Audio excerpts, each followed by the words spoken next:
आराध्य दैवत छत्रपती शिवराय, संविधान करते परमपूज्य डॉक्टर बाबासाहेब आंबेडकर आणि ज्यांनी आम्हाला हा संघर्ष करायला बाळपणापासून शिकवलं, बाळकडू दिलं, अन्याय विरुद्ध तुटून पडा, तो ते बाळकडू ज्यांनी पाजलं ते वंदनीय हिंदू हृदय सम्राट शिवसेना प्रमुख श्रीमान बाळासाहेब ठाकरे यांना अभिवादन करतो। आज आपलं भाग्य आहे सगळ्यांचं की या राज्यामध्ये सर्वसामान्यांच्या बद्दल ज्यांच्या मनात करुणा आहे, ज्यांच्या मनात दया आहे आणि ज्यांना असं वाटतं सातत्यानं की जेव्हा जेव्हा अन्याय होईल तेव्हा तेव्हा शिवसेना कुठून पडला पाहिजे, असे आमचे शिवसेनेचे पक्षप्रमुख आदरणीय उद्धवजी ठाकरे साहेब, शिवसेनेचे युवा सेना प्रमुख माननीय आदित्यजी ठाकरे, माझे सहकारी आमदार सचिन अय्यर, अशोक धात्रक, संतोष शिंदे, युगेंद्ररा, उपस्थित सर्व बांधवांनो, भगिनींनो, मातांनो, खरं तर हा प्रश्न जेव्हा कृष्णा पवळे हे तिथे सुरू झालं तेव्हा मागे एकदा मी चालवतो, कारण ते येतं नेमकं मुंबई पोर्ट रस्त्याकडे आणि मुंबई पोर्ट अथॉरिटी असं नाव दिलं, आता त्या अथॉरिटी झाल्यात, प्राधिकरण झाली, त्यामुळे त्यांना आता अहंकार आणि दादागिरी जास्त सुरू झालेली आहे त्याची। आणि हा सगळा कोळी बांधव जो पूर्व किनारा आहे तो शिवडी पासून अगदी इथपर्यंत गुलाबापर्यंत फक्त एक वरळी कोळीवाडा पश्चिमेला येतो, बाकी हे सगळे वरळी किंवा वर्सोवा किंवा इकडचे सगळे हे सगळे पूर्वेला येतात आणि ह्याच्यावर मुंबई पोर्ट रस्ता जास्त दादागिरी चालते।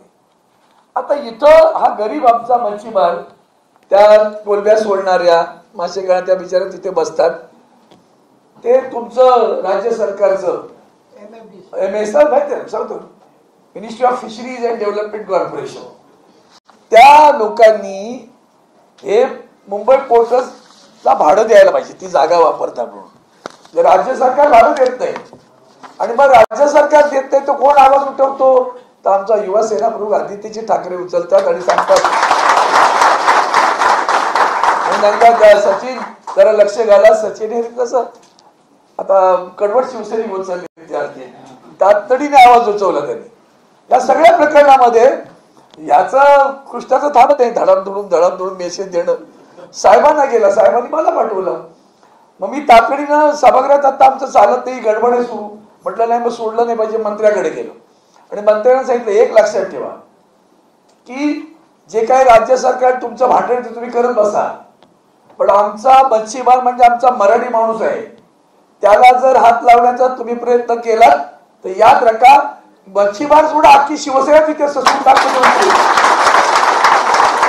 माझं भाग्य असं की त्या दिवशी नेमकं मंत्री सोनोवाल, आता मंत्री आपले बंदरात ते होते, त्यांच्याबरोबर मुंबई पोर्टचा साहेब आता चेअरमन नाहीये, हे तितरमाने जे आहेत ते डेप्युटी चेअरमन आहेत, तर नवीन चेअरमन ते बसतात मुद्रा बंदर गुजरातमध्ये, गुजरातला बसतात ते चेअरमन, त्यांच्याकडे दोन्ही पोर्ट आहेत आता सध्या, तेही तिथे आले। त्यांना म्हटलं पहिलं तुम्ही एक काम करा, तिथे कारवाई सुरू होणार आहे, पहिला फोन करा आणि त्यांना कळवा की कारवाई थांबवा। तरी तितरमानेला फोन करून सांगितलं कुठली कारवाई करायची आणि तुमची कारवाई त्याच आवाज माझा नाही आहे, हा आवाज शिवसेनेचा आहे, आदरणीय उद्धवजींचा आहे, हा आवाज आमच्या आदित्यजींचा आहे, हा आवाज शिवसेनेचा आहे।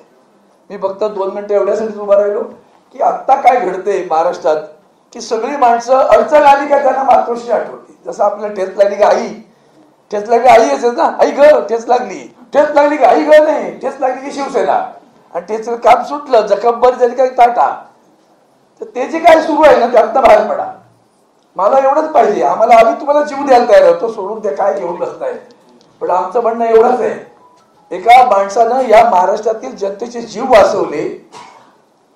महाराष्ट्राचे मुख्यमंत्री आधी जेव्हा उद्धवजी ठाकरे होते तेव्हा कोविडचा जो काळ आला तेव्हा आठवण पहा, उभ्या देशामध्ये नद्यांमध्ये प्रेत वाहत होती, अँब्युलन्स मध्ये प्रेत पडत होती, महाराष्ट्रात मात्र माणसं जगवली जात होती, ते उद्धवजी ठाकरे साहेबांनी विसरलो आम्ही ताबडतोब, लाडकी बहीण विसरली आमची पटकन, विसरली ना लाडकी, अगं तुझ्या ताई तुला वाचवलं ग कोणी, त्याला देतो 500 रुपयाला कशाला 1500 1000 रुपयाला आम्ही जातो ताबडतोब, विसरू नका। आणि म्हणून मी सुरुवातीला उल्लेख केला तो करुणेचा उल्लेख केला की दयेचा सागर आहे आणि त्यांना तुम्हीच आम्ही सगळ्यांनी जेव्हा साहेब चॅनलवर येत होते आणि सांगत लोकांशी संवाद साधत होते, हा म्हणता राज्यात किती अनेक राज्यांचे अनेक मुख्यमंत्री झाले, आपल्याही राज्यात खूप मुख्यमंत्री होऊन गेले, पण राज्याचा मुख्यमंत्री कुटुंब प्रमुख झाला त्याचं नाव आहे उद्धवजी बाळासाहेब ठाकरे. आणि म्हणून उद्धवजींबद्दलचा एक वेगळा आनंद आहे. पण त्या आदरासारखा आपण मराठी माणसांनी सावध राहावं. 2 बनिये आपलं राज्य विकायला निघालेत, त्या बनियांपासून सावध राहा. कळणार पण नाही आम्हाला कधी काढलं. सगळे उंच उंच टावर उभे राहत आहेत, मराठी माणूस कुठे ते परत शोधावं लागेल.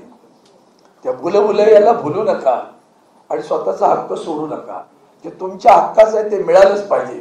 आणि म्हणून धारावी सारख्या प्रकल्पाचा जो उल्लेख तुम्ही केला, त्यासाठी कोण उभं राहतंय? हे तो उभे राहत आहेत ना. कोण उभं राहत आहेत? आदित्यजी आणि उद्धवजी उभे राहत आहेत. आपण सगळ्यांनी त्याची जाणीव ठेवावी, एवढी जाणीवतानं तुमच्याकडे अपेक्षा करतो. तुमचा प्रश्न संपलेला नाही याची जाणीव आहे आणि ती निश्चितपणे आम्ही तुमच्या पाठीशी उभे राहू एवढं शब्द तो थांबतो. जय हिंद, जय महाराष्ट्र. आणि मी आदित्यजींना विनंती करतो की आपण दोन विषय तुला माहिती